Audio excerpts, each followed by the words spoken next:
What's going on, y'all? Welcome back to another Monday Night Raw review. So, this Monday Night Raw had to follow Hell in a Cell. And it delivered, it didn't, and there was a few problems. Let's get into it. So they started off with a recap of what happened obviously at Hell in a Cell. And then we kicked off tonight with Cody Rhodes. Now, we did find out in this promo that he was supposed to be getting surgery this Wednesday, and that he's how do I say, he's really is injured, and they really was talking about it. They saw how everybody was on social media talking about the fact that he was really wrestling with a torn pec. And he basically came out to acknowledge the crowd and tell everybody how much it was a privilege and how much he loved them and how it was a privilege to be doing what he loves to do. And that basically Seth Rollins was in his rear view. And that now he's looking forward to what's above him, that's Money in the Bank. And he said, even though he got to go get surgery, that somehow, some way, he was able to, be able to go to climb that ladder before it's time to grab the briefcase, so he could go on to challenge basically Roman Reigns for the WWE Undisputed Universal Heavyweight Championship. He was that's what he was going to do, but he would get interrupted by Seth Rollins, who Seth Rollins obviously showing the wear and tear of the battle that was at Hell in a Cell. He would come out and uncharacteristically give Cody Rhodes his props, tell him that even though I still don't like you, you have gained my respect, for beating him 3 times and doing what he did. He shook Cody Rhodes' hands, whispered something to him, and then walked off. And Cody Rhodes was more than pleased with the sportsmanship and stuff like that. He had this commentators and them, shocked that Seth Rollins came out and basically acknowledged and was being sportsmanlike. So as Cody Rhodes made his way up the ramp, doing his whole high five, he would get attacked and blasted from behind by Seth Rollins with a sledgehammer, and then he would use he would stomp on his chest and use the sledgehammer to even damage more of his torn pec. But they tried to stretcher Cody Rhodes, and then he wanted to leave under his own power. With that, we would get to the first match of the night, which is Becky Lynch versus Dana Brooke. Now, this was a weird setup, a weird match, where I was like, this is more like Dana Brooke got more to gain here than Becky Lynch do. And for the most part, Dana Brooke was basically, she had some offense, and Becky was doing most of the offense, doing most of the beating. But Akira Tozawa and the 24/7 shenanigans would make his way into the match. Becky Lynch is confused and upset, and then we had Akira, trying to run from Reggie and all them. He would get into the ring to taunt, and basically taunting them that they couldn't get him. Dana Brooke would roll up pin Akira to become your new 24/7 champion. And then Becky was like, no, we're not going to do it like that. The only ones that are going to be winning championships around here from now on is me. And so she basically changed the match on the fly to the fact that it's still going to be Dana Brooke versus Becky Lynch, but this time for the 24/7 championship. And I'm like, okay. So basically, the match was still going as the same as before. It's just now the 24/7 title was involved. And then, just where it was getting back to the same how it was before, with Becky dominating, Asuka would come out and basically play ringside distraction. And then when the distraction parts didn't work, Dana Brooke would go for a roll up, and then with Asuka grabbing Becky Lynch's leg to help keep her down to give Dana Brooke the victory.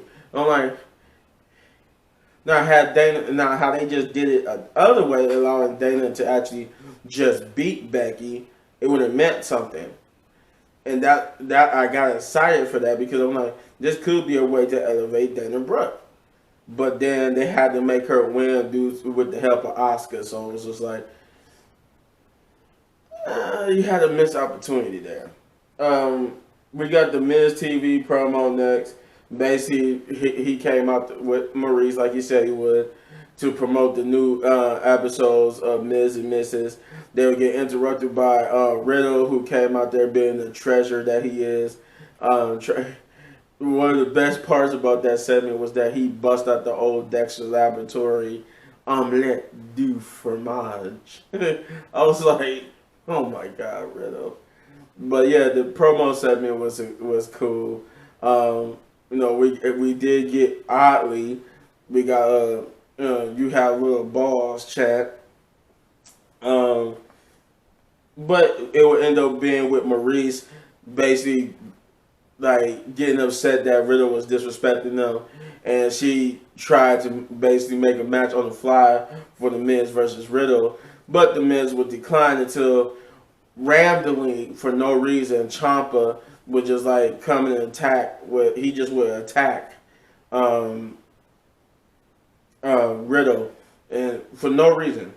I'm just like, come on, man. This is the very first thing that was a negative for me was that, what are y'all doing with Ciampa? Like, he just randomly attacking people? That's what you got him doing?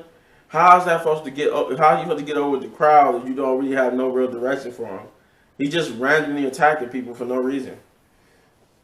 But that random attack would make the Miz accept the match, which would go into our second match tonight, which is the Miz versus Riddle. It was an okay match. It was just more of a comedic match because they had just little shenanigans and whatnot. But Riddle would take the victory here. Also, I forgot to mention that on the Miz TV segment, Riddle also basically challenged Roman Reigns for the WWE Undisputed Universal Championship.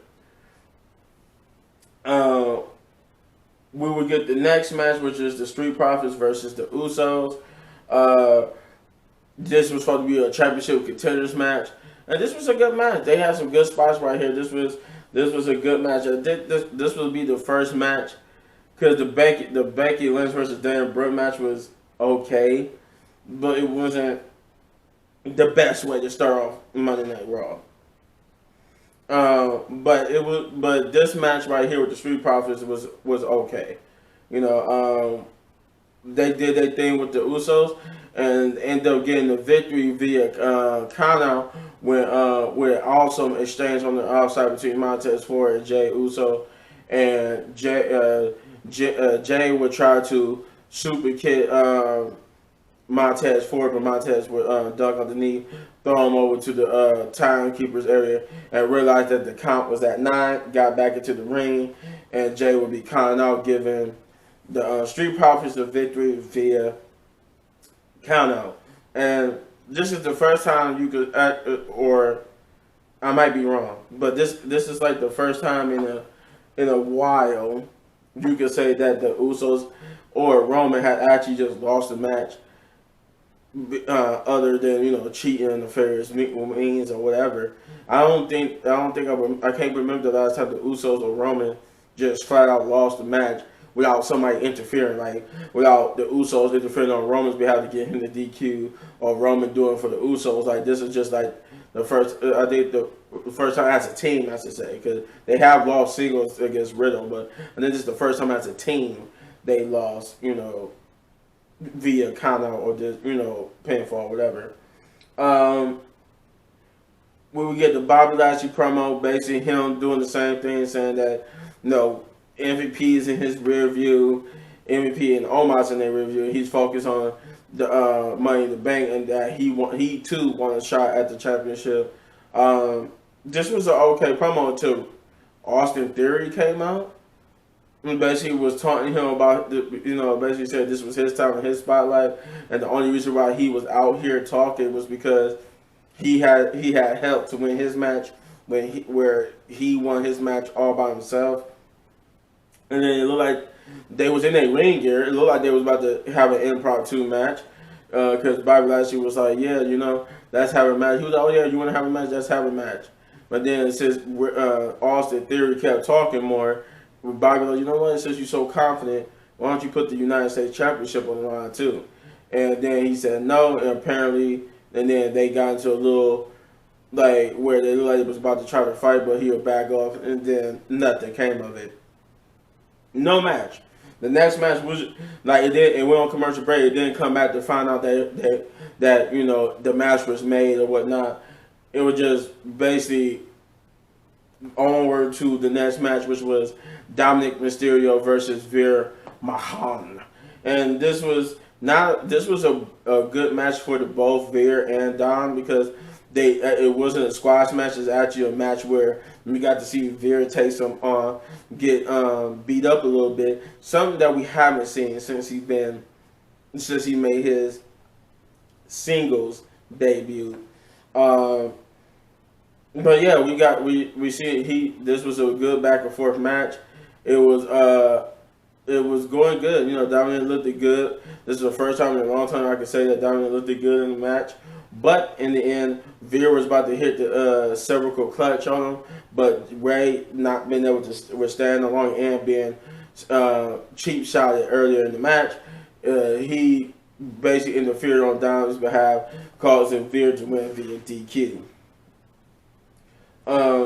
Then we got one of the I could honestly say was one of the best moments of the night, which was the Judgment Day.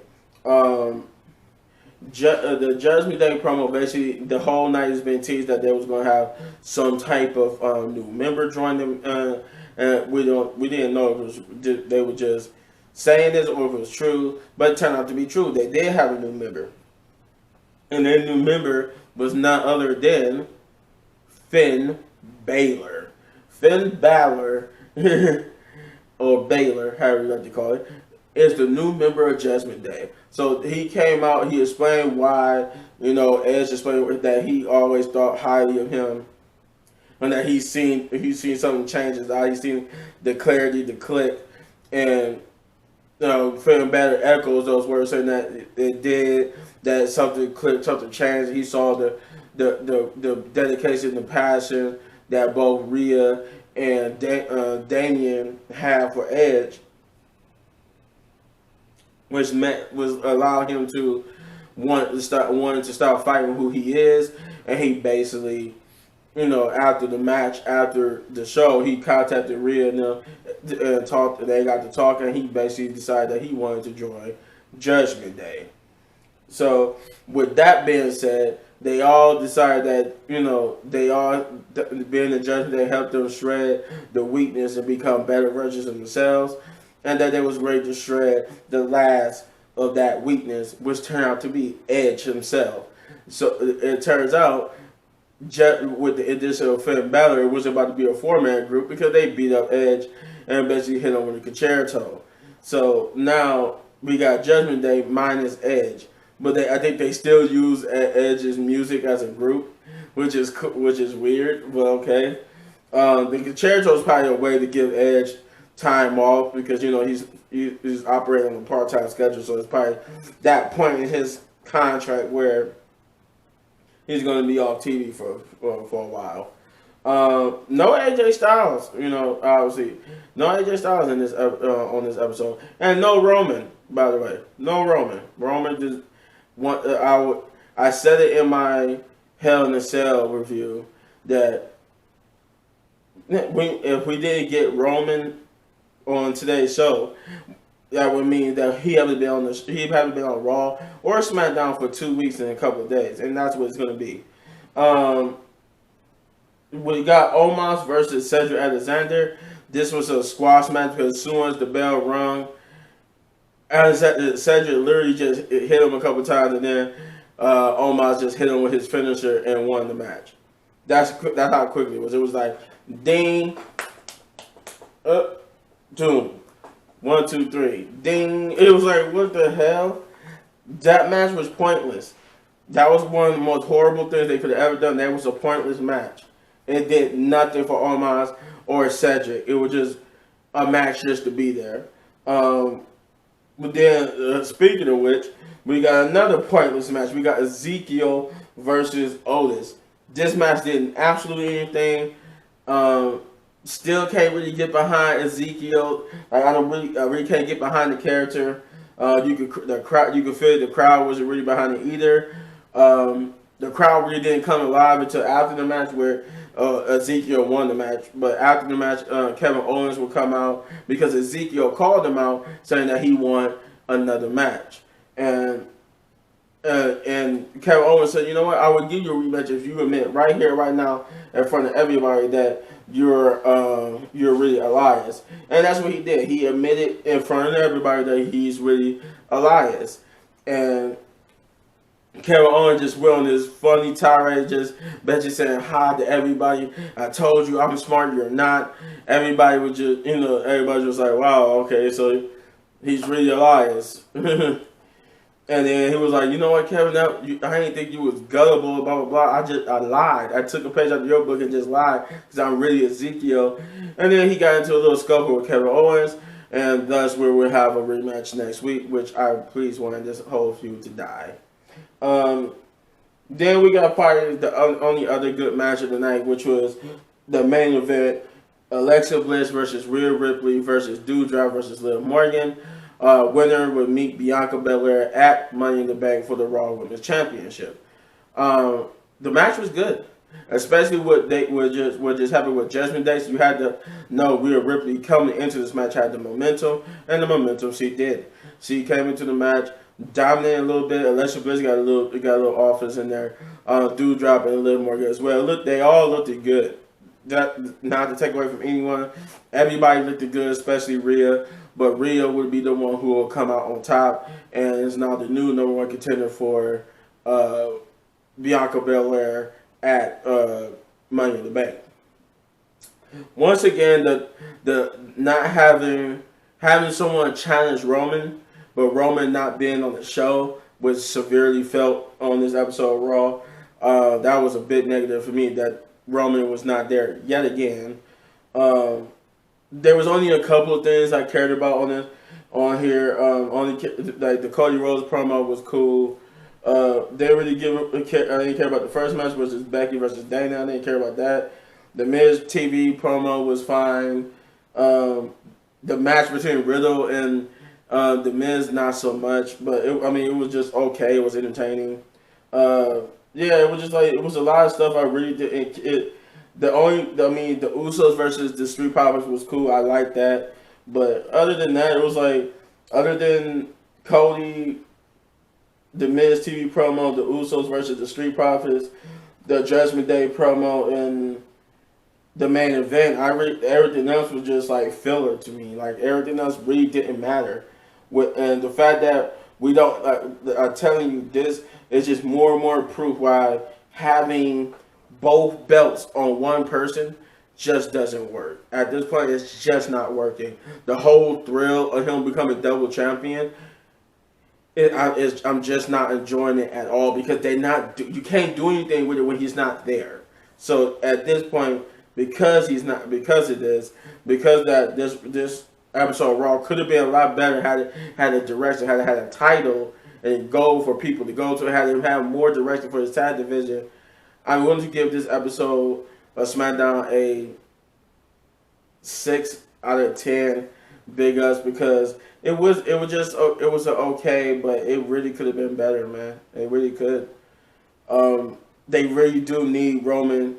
I really do need him to either lose both titles or he needs to drop at least one so we can have a title on Raw and a title on SmackDown. One of them so somebody can have some type of semblance of direction. I also forgot we got a tease from John Cena. He's going to be returning later on this month for 20 years of John Cena. They said it was the 17th or the 27th, something like that. But he will be returning later on this month in Texas. But yeah, you let me know in the comments down below what you thought of this episode of Monday Night Raw. If you enjoyed it, this video and this review, you hit this button right there in the upper right corner for all of my reviews. And if you enjoy this review video so much you want to support the channel, all you gotta do is hit that like, subscribe, share, hit the notification button, hit that thanks button, and hit that join button if you want to see my full reactions to your favorite shows. And as always, hit any one of these videos for more of my amazing content, but don't go anywhere because I got reactions and more reviews coming your way. Peace out.